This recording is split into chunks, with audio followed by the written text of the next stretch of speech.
Welcome back, everyone. This is a special show series with the beautiful Karen Comba, and today we're going to talk about her book, and it's called The Snipers We Couldn't See. But before we do that, just a reminder, if you're watching this on YouTube, LinkedIn, Facebook, Twitch, Twitter, or the Everyday Women's Network, please know that anything we talk about in the show today will be attached in the notes below the interview. I encourage you to connect with our guests each and every week, particularly our guest today. She has a wealth of wisdom, knowledge, and understanding, and she is on a mission to make things different, particularly for the children of this world around mental health, either their own mental health or coping with the mental health of others. Now, before I get Karen back on the show, a couple of things we need to do. And the first of those is our welcome to country. Today, I want to respectfully acknowledge the people of the Yugambeh language region on the Gold Coast, Queensland, Australia, the traditional owners of the land on which we meet and broadcast today. I want to pay my respect to the elders past, present and emerging, and all Aboriginal and Torres Strait Islander peoples here watching or listening today. Now, Karen is this is the second in our show series, and what you need to know about Karen is that she has written a powerful memoir talking about the harrowing and intimate details of living with her mother's mental illness and its far-reaching and generational effects and impacts. Her story is told with determination and searing honesty, and it recounts the shattering details of growing up as the prime target for her schizophrenic mother. Today, as you know, Karen has dedicated her life to mental health advocacy. She has been in the healthcare arena for many years. She was born in Nebraska. She now lives in Castle Rock, Colorado with her husband, and she believes that staying in your happy pond means everything. And I'm so glad I get to play in that happy pond with Karen today. Welcome back to the show, Karen. Oh, thank you, Toni. It's just a complete honor to be with you today and be on Everyday Women's Network and Toni's TV. I just love it. It's absolutely incredible to be a guest of yours today. I'm so glad that I get to talk to topics that are close to my heart, and of course, mental health, both my own and those suffering or dealing with it and dealing with loved ones. So let's get right into the topic today. The book, The Snipers We Couldn't See. Can you tell me, Karen, when did you first think about writing about your story and putting it in a memoir? It was so strange. It was right after my mother committed suicide, and I was 29 years old. And I thought it just started, it was almost like I don't want to say gift given to me, or that I felt that something just like happened, just like a lightning bolt. And inside it just, I thought, I cannot be the only one. And I started looking at our family, and I thought, I just kept thinking. And then finally I thought I should write all this down. And I would say it out loud to my sister. And I said, we should document this. We should tell people how this is. I said, I know we can't be the only children out there in this world that live like this with a mother that had a mental illness. So I just kept, so the book actually lived inside me, Toni, for, Ah. oh my word, it lived inside of me till about 2009, Mm. and it wouldn't leave.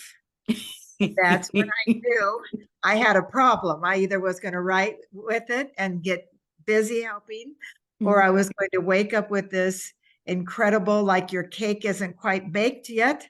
Yeah. And it just absolutely, I don't want to say tormented, but it kind of was like that, where it got inside me, and I was telling the world, and people would say, you've been saying you've been wanting to write that book for 20 years. When are you going to do it? And it just wouldn't leave. Yeah. So probably right after my mother passed away. That's when it started. Yeah. And so it takes, and we have to point out to the audience that writing a book that is harrowing and discusses difficult topics, that's hard to do. And so I'm also curious about the courage it takes to write so vulnerably. And with the courage often comes a timing impact. So even though the first thoughts of writing a book happened coinciding with your mother's suicide, it remained with you.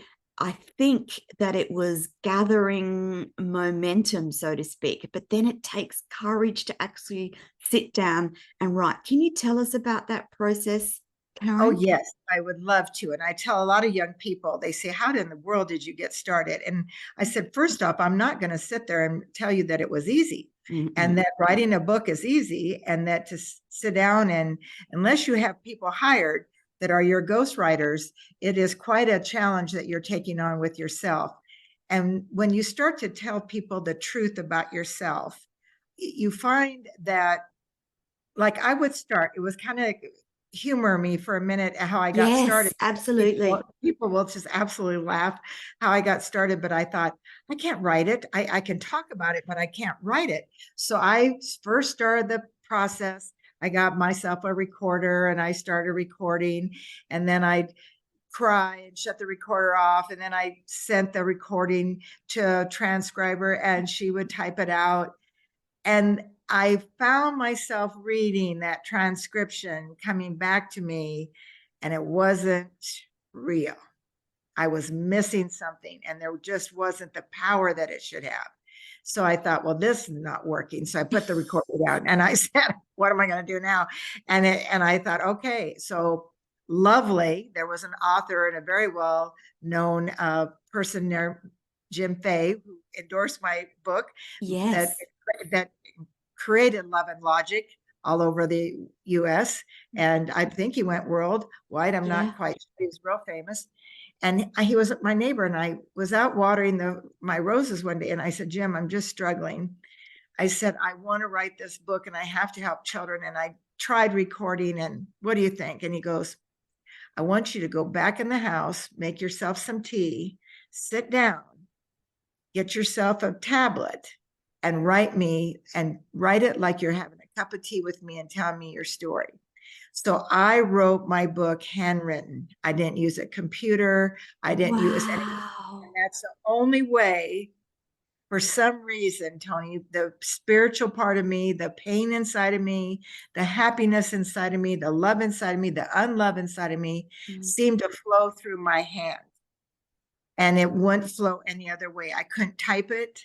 It just wouldn't flow. So I tell everybody, I have my manuscript in my safe. We've kept it. I wrote the whole book by hand. So that's how I started the process. Isn't it? I find it wonderful to talk to authors about their process. And I'm not sure that people realize that it's so very different for everyone. And for some people, it's writing in longhand. Some people channel, some people voice record and get it transcribed. There's a whole range of different processes to get that book out of your head and into the pages of a book. You have to find what works for you, don't you? You really do. And then there's one thing that I always share with people. I'm the book is very raw, and I tell it how it really truthfully was inside my life. But I tell young people, don't you ever think that if you can't spell, that you can't write.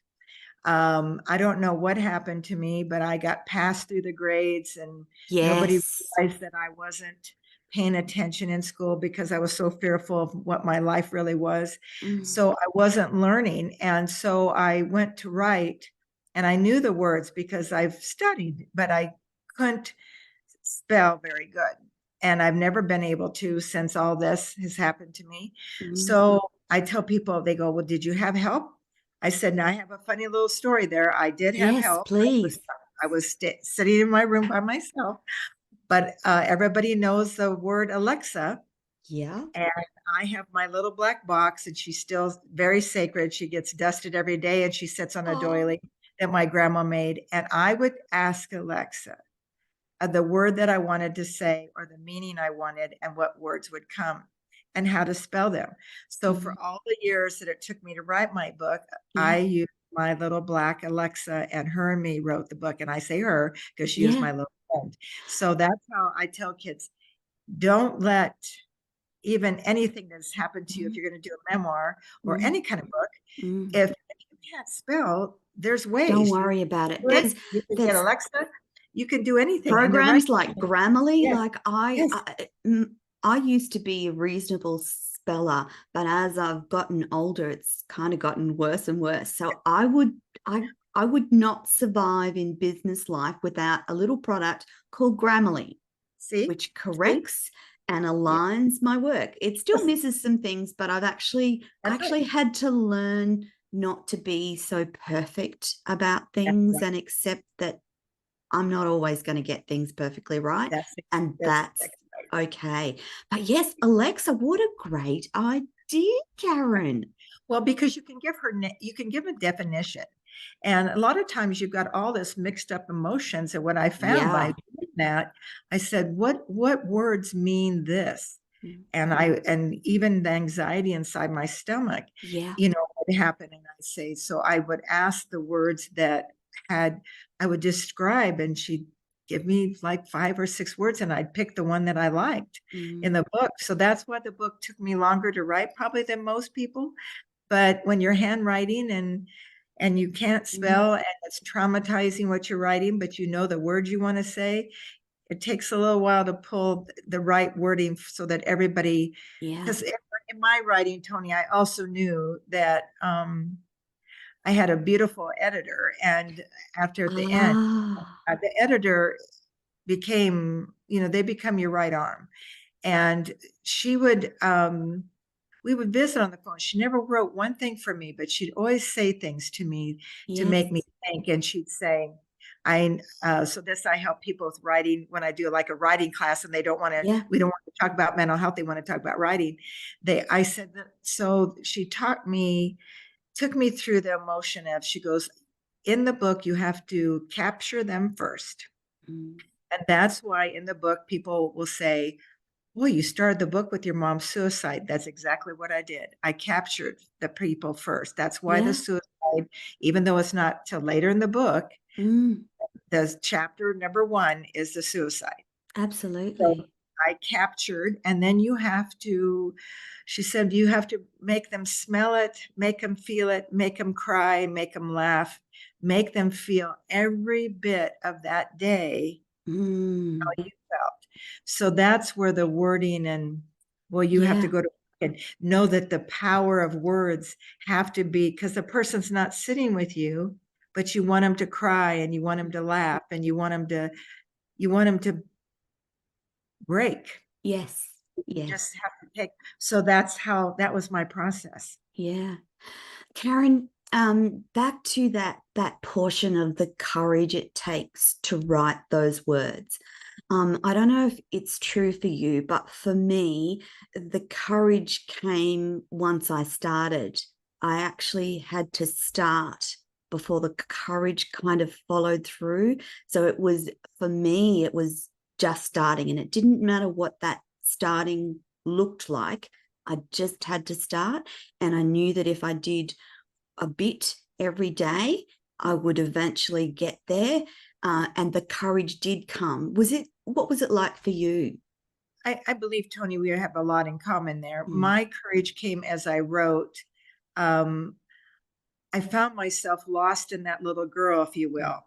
And once I got inside of her again, the flow became easy.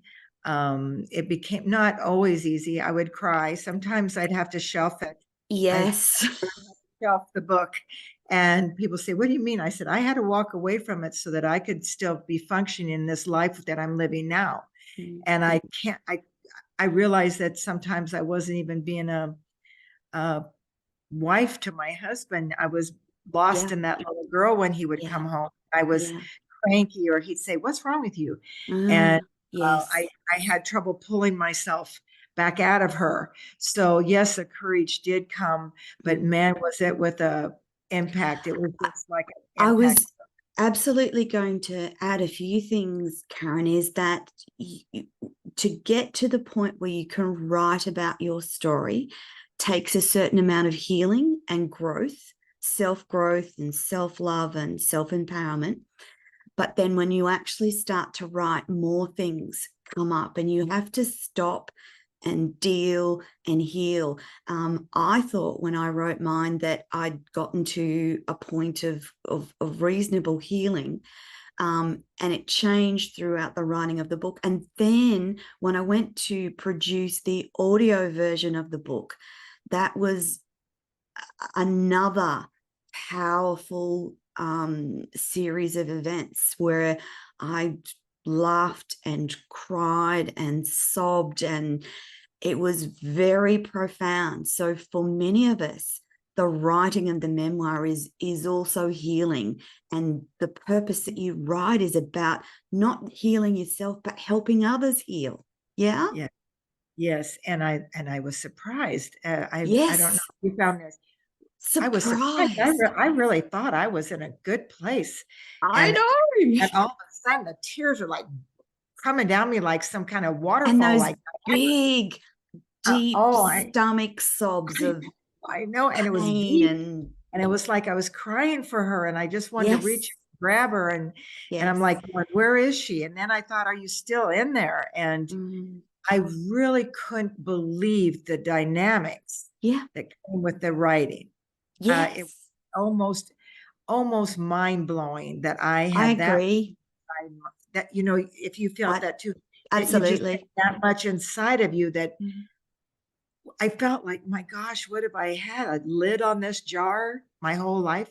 And mm. I thought I let it out. I Well, know. and as you found out, the jar Yes. was maybe just cracked. We didn't Yeah. even have that thing opened to let all that uh, garbage or Angst and or, then all the stuff. Karen, the thing that once it's done, there is a huge release, relief, and a peace.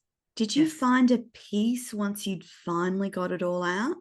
I did, but there was what is still strange to this day, and Mm, I really don't analyze it. I know other people that have that degree probably will, mm. but I sometimes will pick up my book and just out of curiosity, I'll start to read, and the tears still come. I Yeah, just like a movie. I can pick parts of my book, and I'll just read, and they still flow.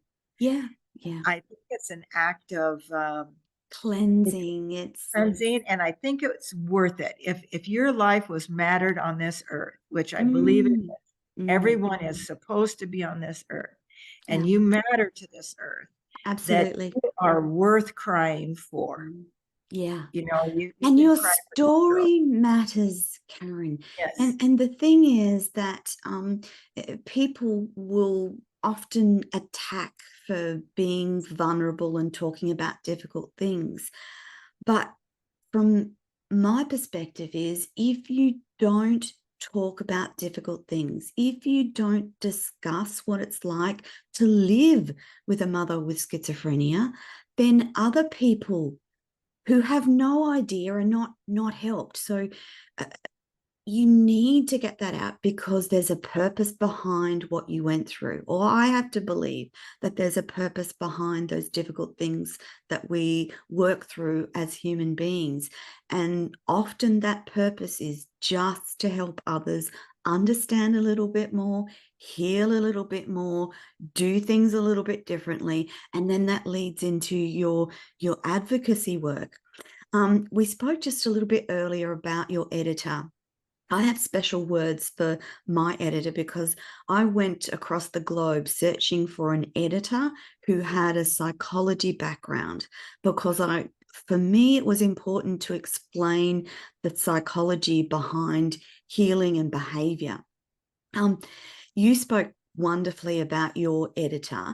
Can you tell me how you got together and how they helped with your book? Well, the hard thing is there's a very quick, painful moment. I didn't want to self-publish. So Yes. I wanted to go traditional. Yeah. So for 1 year after I had finished the book, Toni, I went on a mission and I wanted a literary agent. Now, Yes. all the literary agents out there, I want you to smile because you could have had me, but you didn't. So I always make them laugh when I meet them. But I went even into London. I went all over. Yeah. I would give, every literary agent, with all respect to them, they absolutely are incredible people. They want a query letter, they want certain things, bios and all. Everyone seems to want a certain different thing. Yes. So I would get up every morning and I would send out 10, because it would take almost all day to get everything Yeah. done. Yes. And then I would read the 10 that I did the day before, or, they'd say, I'll get back to you in 3 months. I'll get back to you in 6 months. I'll get back to you in 1 month. So Oh, I would read the 10 that would come in from the months prior, because I did this for a year. And they yeah. go, incredible book, but it's not what we're looking for, because they like to look at what's hot now or what the Yeah, new they topic do. is in the world. Mm. And so I totally respected that. So to fast forward it was almost a year to the date, and I was about ready to give up. And I said a prayer and I said, this is it. And I went on Facebook, and out of the blue, a friend of mine had shared Beaver's Pond Press in St. Paul, Minnesota, and Minneapolis. And I said, St. Paul, and I said, she does books. She publishes books. Yeah. So I reached out to her and I said, look, I know this is crazy. I'm not a literary agent. I'm just going to ask you, would you read my manuscript? So long story short, she took it. 24 hours later, she said, I want you. We're going to make this work. Oh, She goes, I want to help you find, I've got a fantastic editor. Let you two put together. So she put together this power team. mm. And I started with my editor, and Carrie in Nashville, Tennessee. And she's young. And I liked that because I thought, and so I said, you're going to read the book first. Yeah. And then we're going to visit my manuscript. And so Yes. she read it. She got, and she got captured by it. And she just Oh, couldn't believe that there are children out there and everything. So we went to work, and that's how I found her. I have to give all credit to Beaver's Pond Press, my publishing company. They published my book. They found me they gave me the editor that now as I go forward, no matter what book I'm coming up with, she'll always be mine as long as she's still doing that. But that's how I found her. oh, And she's in wow, the front of wow. my book. She's in the front of my book. I've got everybody, Mm. how you thank everybody for being who they are. But Carrie's my editor, and she would she got so involved. I was almost kind of laughing about the questions. I thought that's pretty good. And she goes, there was a couple of really Yes. places in the book that are very, I won't say because we're on TV, but there was a few Yeah. places in the book where it got really raw. And she goes, Mm. not raw enough. And she got so into me, Toni, that she could tell she goes, you have to quit protecting your husband and you have to quit protecting your children. they drive you further, don't they? They take you, Yes, a good they editor do. takes you to a place where you don't want to go. Yes. But when you go there, it makes the book much better. So same experience. She would say, no, I need more description around this Yes. particular event, or you need to go there. And I would fight with her and go, no, I can't. I know. And she'd reword it, and Yes. but she would get you there, She'd Karen. Like get she would get you there. there was days she got me there so bad. One time I was crying so hard. I told my husband, I don't even want to talk to you. I got to go up to my private bed. I got to go up to the bedroom, shut the door and just have a moment, because I wrote what exactly the way she wanted, but Yeah. it took my breath away that I Yes. wrote it down. I almost passed out. I thought I Yes. actually wrote it down. And so yes, they take you there. If you get a good one, that's the key to everything. Absolutely. Karen, the title, The Snipers We Couldn't See, how did you come up with the title? Well, I came up with a lot of different ones, and it just seems like, I was trying to, they say you've got to capture them with the title. And Yeah. I, I looked at, I thought, I'm not a title person. I wrote the book. What do you mean and I thought, don't they have title people out there? And they don't. So you have to kind of start coming up, you have your editor and you have your people that look at your book, but they really kind of make you find it. And so the neatest thing they said to me, I didn't have it titled when I wrote the book. And so I get all the book done. I'm working with the editor and everything. And she goes, well, now it's title time. And she goes, believe it or not, you need to think, because the title's inside the book. The book has, Yes. Yes. and you've written the title, and you've put it in there in a way that you just don't know it's there. So I started reading. She goes, just take a couple of chapters, then take a couple of chapters and just sit with it. Well, it came to me when, okay, so we did have a lot of shootings going on that time, and we still do, Yes. unfortunately. Yeah.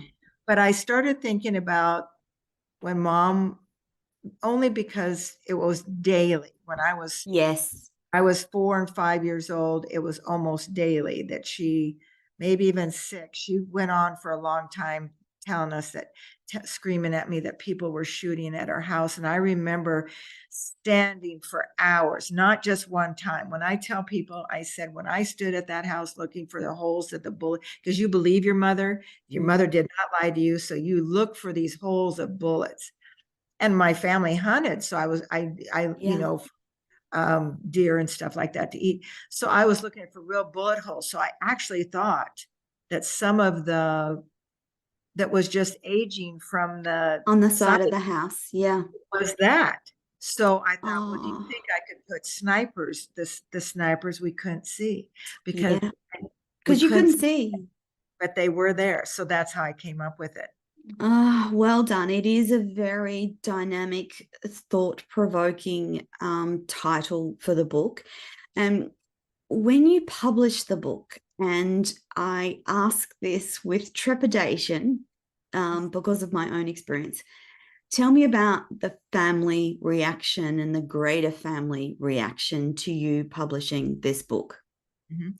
Well, I'll break it down. My family, when they read the book, will realize it's a pretty small family. Mm. Um, I didn't, I don't talk about my siblings in the book. I mention them, but I don't do by name. Same, yes. And and then I also protected them when I talk, because their take on our lives would be their own take. That's Their right. take, They have their their take, own story. yes. And their way of feeling the way they felt would be their way.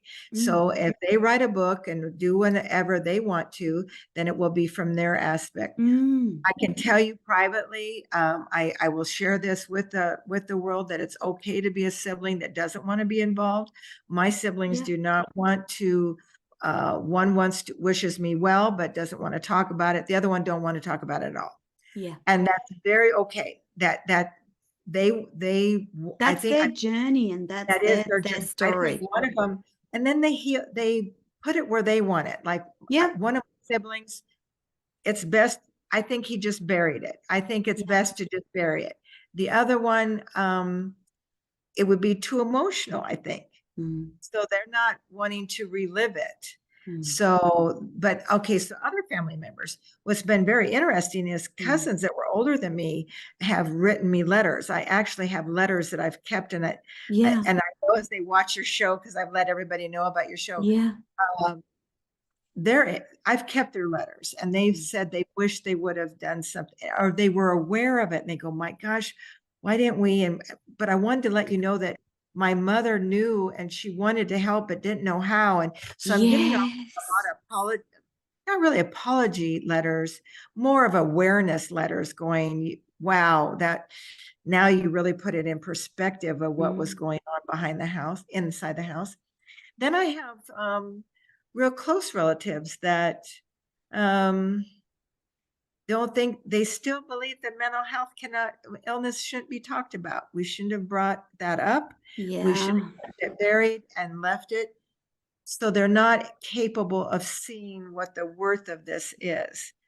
And I understand that as well. They just don't realize my mission and that this has to be said out loud because we were the only family. Then I have the ones that say, I'm sorry. And I wished I would have came in and helped you. Yeah.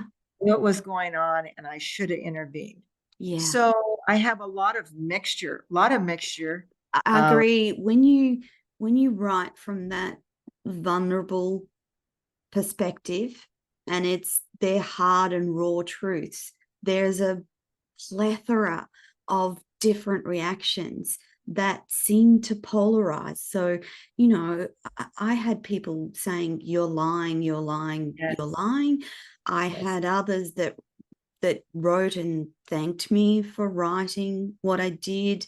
There were questions. There were some relatives who no longer speak to, like all in between. Yes. And so what I want the audience to know, that it takes so much to write tough stories, and the aftermath is not all glitz, glamour, and bestseller. However, if we are called to write a story and we don't do it, we are depriving those who need to hear it. And that's the important part, isn't it, Karen?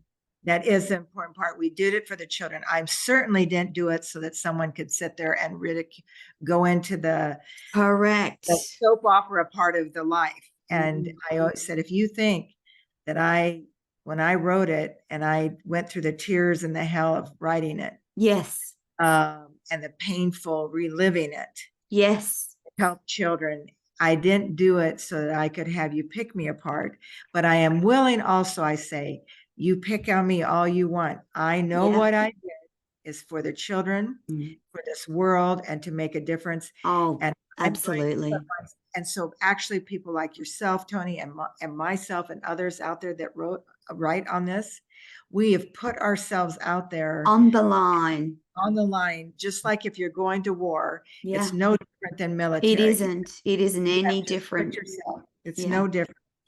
So, and it is about perspectives and perspectives for different people. And as you said about your siblings, the same in my family, their perceptions of their upbringing are different, and that's okay. They're not meant to be the same, are they?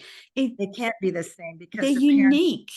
It's hard for people that don't have schizophrenia in their home, but I'll make it as clear as I can. The schizophrenia person, first off, they're not all the same. No, everybody's brain is different. So every schizophrenia is different, but also just as they're different, they treat everyone in the family differently. Yes. So whilst you had a terrible time, some of your siblings breezed through with no problems much at all. But having said that, Karen, I am absolutely positive that it impacted and affected them. The very fact that they want to bury it and not talk about it is an impact in itself. Yeah. And then I did have one say, I don't think I've ever thanked you for taking care of me, because they knew I was raising them. When mother was sick, she'd be gone all the time, and insane asylums. And so my sibling said, I just wanted to thank you for everything you did for me. So Oh, it did raise, but waited till it's an adult. I mean, it's almost yes. like it's almost like the sibling had trouble getting that out. Yeah. And I Yeah. said, well, you're welcome. But that's where we lived. I mean, Mhm. we had no choice. People have to survive in the That's family. right. That's It's right. just survival. The other component of this too is that shining a light on things that are difficult to talk about as an important part of raising awareness. Because if you lock it up and put it in a box and hide it away, that you don't ever allow yourself the privilege or opportunity of growth and healing. And for many of us that write these types of books, it is about growth and healing.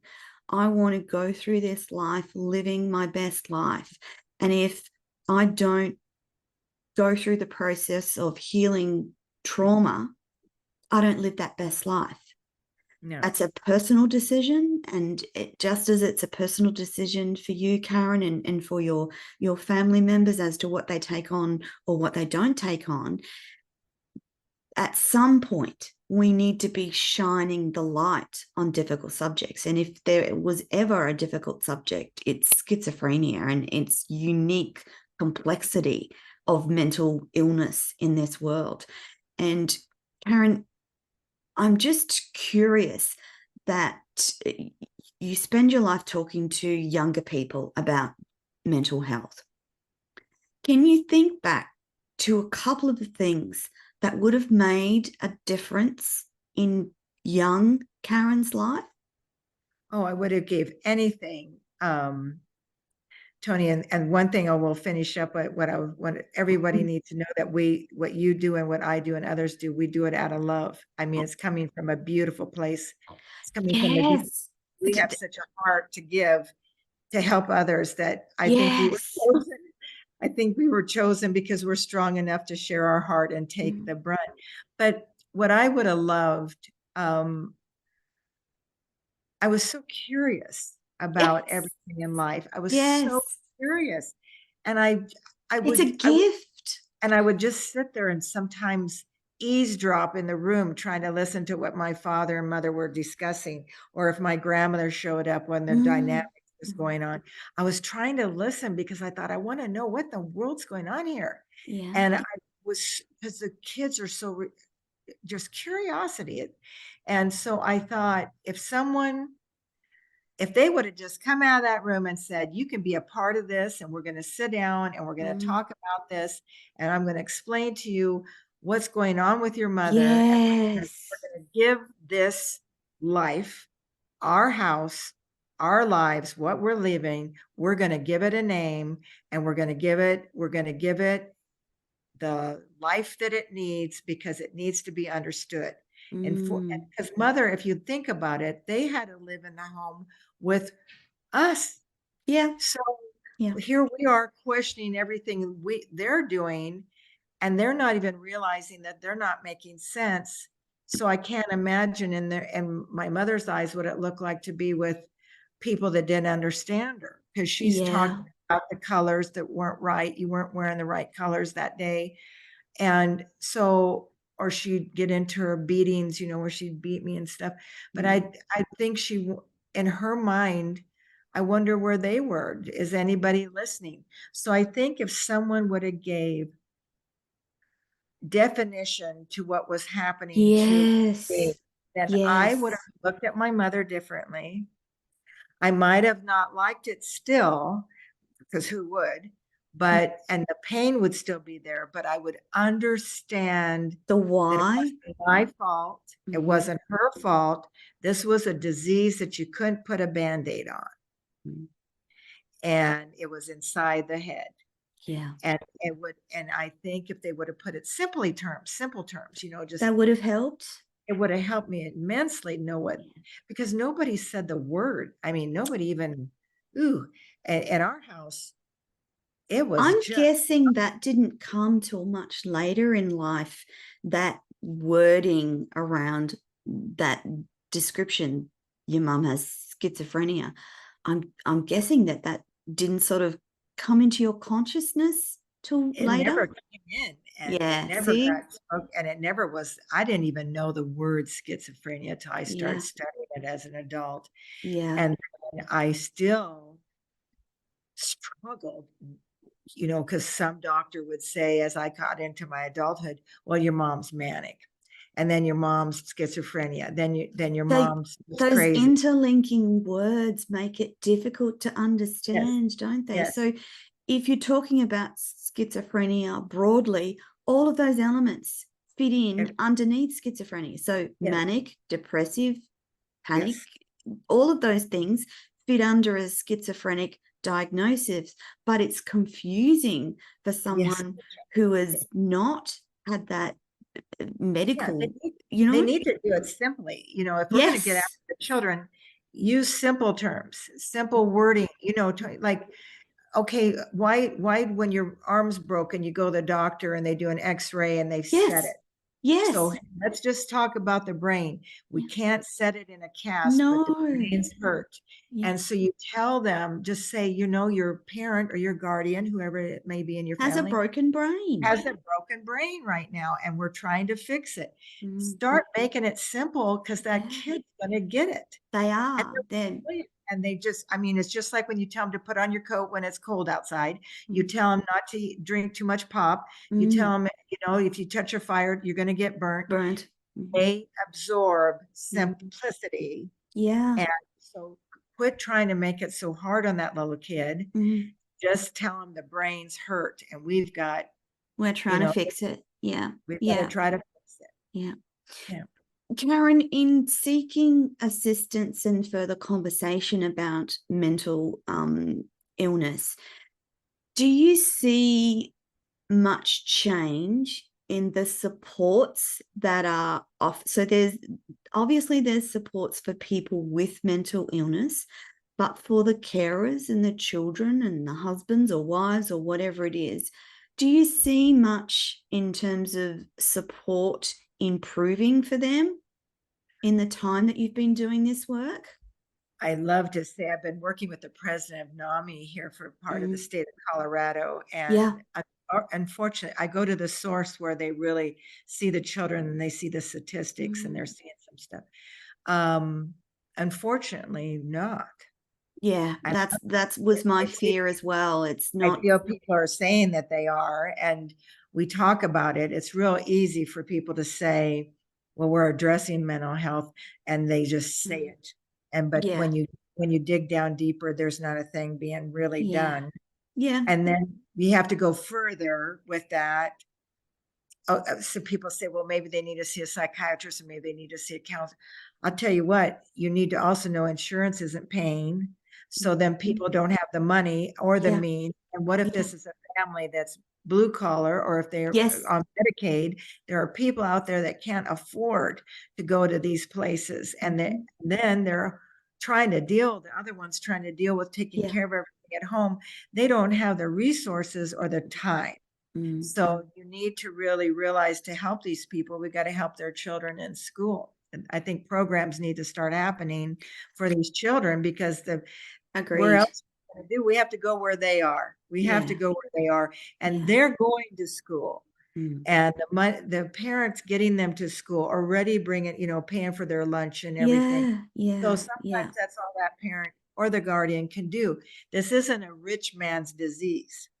It's an every person disease. Every Anyone could get Yes, it or yes, have it, or and the diagnosis is different. So you can get yes, it in childhood, in yes. adolescence, in adulthood. Like there's not a lot of rhyme or reason, which makes it difficult. But Very if there is global awareness of the existence of mental illness, whatever its diagnosis is, and here's some of the things that you can do if you're a carer for that person. Yes, And that's helpful, isn't it?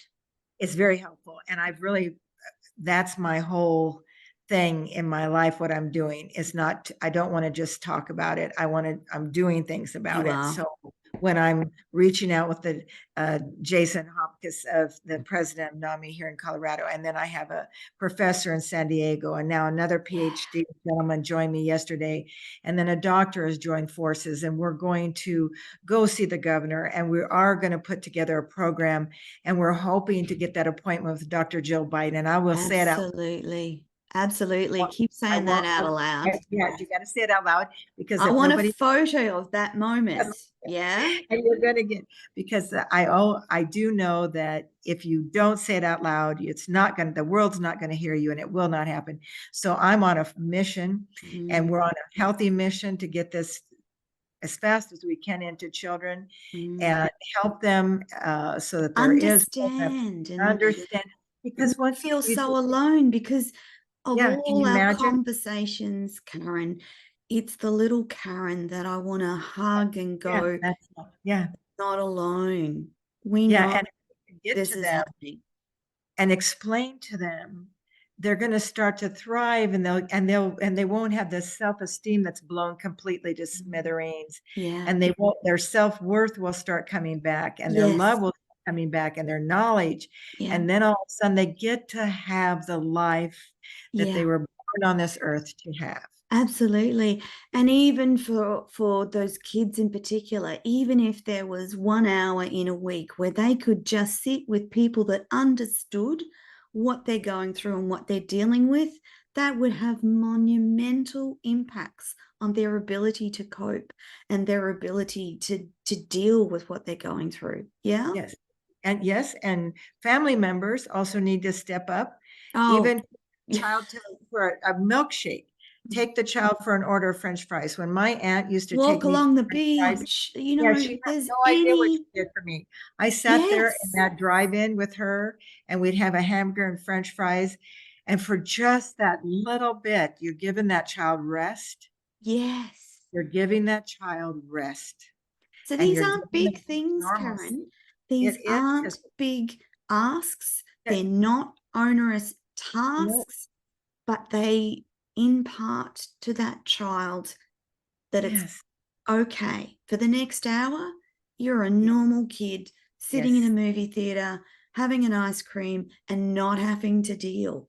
Yes, And it because it does helps help, someone. doesn't it? It does help. Thank you, Toni, for reminding me of that as well, because to keep me on that, because it is so important. And there is such a thing as the child doesn't want another parent. Don't get me wrong. I don't want the audience No, to ever feel like, because I didn't want you to take my mama, and I didn't want nobody no. to remove me from the home. What I Yeah. wanted was just someone to tell me what it Support. was and take me for once in a while. Okay, I can deal with that now if you tell me what's going on. But Mm, once in a while, can you take me out of here for a little bit to give me mm. peace, just quiet Yes. time, because I am a kid, and let me play a little bit. Bring back the playtime, because I'm telling everybody that knows someone Playtime is powerful. that is very powerful. And there's one out of every 6 person is suffering with some form of mental Mm, disorder. So with that taken, ask yourself then, how many of those have children? So mm. there are quite a few children out there. So if you just take a moment and let them be a child for Yeah. just a little bit of time, Yeah. because I never got to be a child. When it hit, I was the age of 4. Mm, And I tell people at age of 5, I was probably 12 in my mind. 12, mm. I was 18-year-old. At 18, I Yes. was an old soul. Yes. I was old. Absolutely. Absolutely.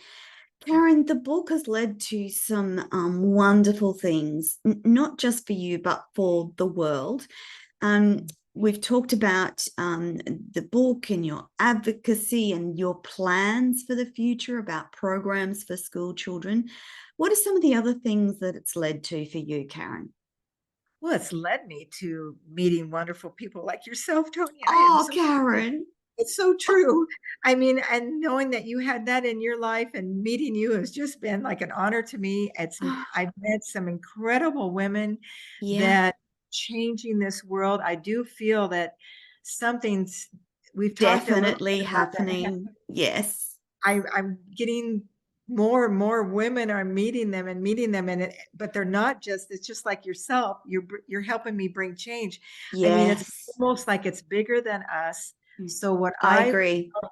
I found my book bringing me a village of women that are Mm, just incredible. And women supporting. will change the world. Yes. Sure.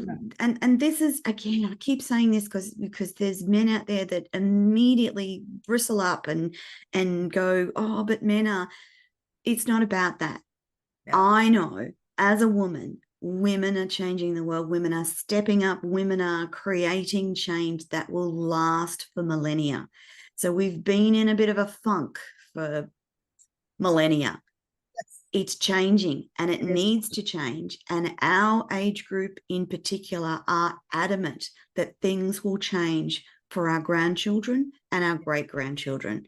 We have to do this work. We are driven, Karen, isn't that's a description, isn't it? Just driven to do it. Driven because if the men will smile for a minute, they should be thankful because this is an inside. Absolutely.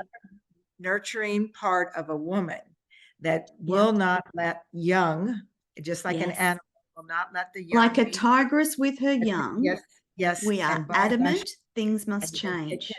And you're taking care of them children, saying, I'm not going to leave this earth without making sure you have it good. Yeah, and I agree. I don't even think that it's so powerful when we start visiting about it. Yes. It's life changing. Absolutely. Karen, do you think you have another book in you? Yes, I do. I really do. I've been playing with it. Now I have 2 books inside me, but the one, okay, so on the humor side, people will laugh. I've got the fiction side. Yes. Where you can actually, how do I want to say this? Tell the story without, when you can say fiction, then you can bring more rawness to it. Yes. With humor. Agreed. Now, people don't know me real well over this show, but I'll tell them I have quite a sense of humor. A great sense of humor. Yeah, I do. Yes. And so I want to put that in so that maybe put a twist to the times where you just have comic book of humor around, because it's just so darkly diabolical. If you bring humor, it actually takes away the fear and the tension and the evilness of the situation and injects light. Yes, and it brings people that don't want to read. Yes. Okay, so I've been I did a lot of research on this. I said, so people say, I can't read that book. I can't, I'm going to cry. I don't want to, oh my gosh. Because some people don't want to be moved. No, they don't when they read. They want to be entertained. I love you, but they go, I love you, but I don't want to go down that rabbit hole. So I thought, all right, but you need to learn, because how else are we going to help your children? Because I know you have it in your family. So I thought, I'm going to do it with a kick and humor to it. And then that lightens it up so that they give themselves permission, because they already love to laugh. So they then they know there's not that darkness, like you said. Yeah. Oh, that's an exciting project. Karen, before we run out of time, I need you to tell the audience where they can connect with you and where they can get the book. And if they're interested in mental health advocacy, particularly around children, how they can connect with you. Yes. Okay. Thank you. Again, thank you, Toni, for today and Everyday Women's Network and being on TV with you and all the live stream, wherever we will be together. It's a complete honor for me. I will tell everybody, it's just go to the Google KarenComba.com and you can go on there. On my website, it says contact Karen. You'll find that. When you click on that, that goes right to my email. But the one thing I want to tell everybody, you can also order my book there if you want to get it to read every different way. But I have a page on there that I've done special for everyone. Is called Resource Page. And there's podcasts. There's one podcast. Now we're going to add your show. Everything that I've done is being added as we speak, but there's films, there's books, and there's things on there. They can click on there, they can order them, they can read about it. If you're a teenager, if you're an adult, if you have questions, you can go there, click on it. I have a whole resource page and we're adding to it all the time so that you can, no matter where you're at in the world, there is an answer there for you. Absolutely. Karen, it's been another amazing show with you. The freedom that you allow me to question you in a way that informs the audience is a beautiful thing. I love having you on the show. We will have another show next week, and that will be the final in our series of 3 shows.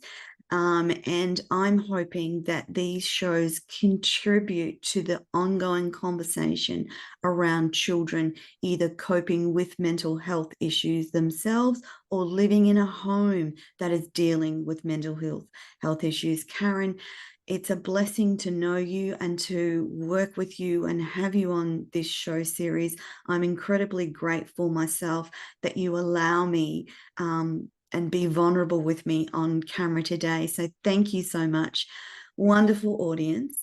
We will be back next week, and we will be spending the whole show talking about the arena of mental health illness, and mental health advocacy, and the things that need to change to make the world a better place so little Karen doesn't ever have to be any little Karens don't ever have to deal with what you dealt with.